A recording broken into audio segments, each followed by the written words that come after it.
Karibu tena guku gwa Kikuyu Daily News na ikore mgeni twika wa gusubscribe niguo tunyitanire na thengio ngenagariria mararua nigetha ngahutahutia haria ngwenda. Ndûmîriri ino irekereirio ni muini wa gakundi ko Samidoh akiaria na thiomi na kuheana proverb iria koragwo akirekereria mahinda kwa mahinda thiini wa nenda ciake. Samidoh akiuga riria atumia aya makurwa when they fight ni akoragwo na ka opportunity kega muno ga kumahutahutia haria kwenda mahinda maria arahoreria haro yo yao ari njira ya kuga ati riria Karenyamu hamwe na mutumia wake Ndûmîriri matuthura ngai hana dramas gatagati kao ni akoragwo na kanya kega ga gucagura kuria guthie kuhoreria haro iyo in the process ya kumaiguithania na nyingi agagikorwo akiroka kwa mutumia ucio ungi na kwigangara na gwiturira. Ndûmîriri iria arekereirie through kwitukira nenda ciake mutambo-ini wake wa Facebook na kuga ati the man who separate two fighting ladies is allowed to touch anywhere. At Joyce wa mama proverb otorio kio both Ndûmîriri na Karenyamu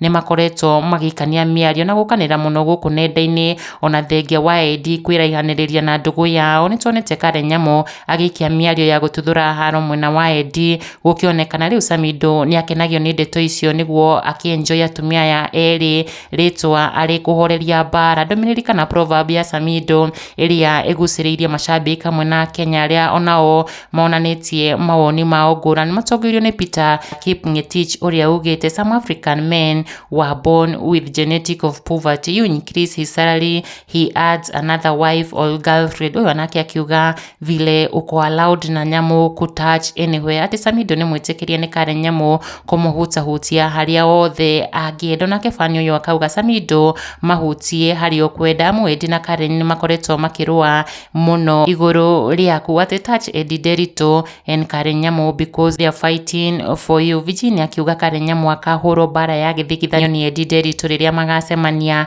andu meto merorere ni uria agakorwo akiunduthurwo haro orotage athuri ene na kara na Samidoh ndakahota kuhoreria haro iyo. Ile vita Karenyamu atawekwa na Edi wakati watakutana hivi ni ile ya Kamensi. She will never smell someone husband again. Hiyo hautaweza kuseparate. Kikuyu Daily News, subscribe.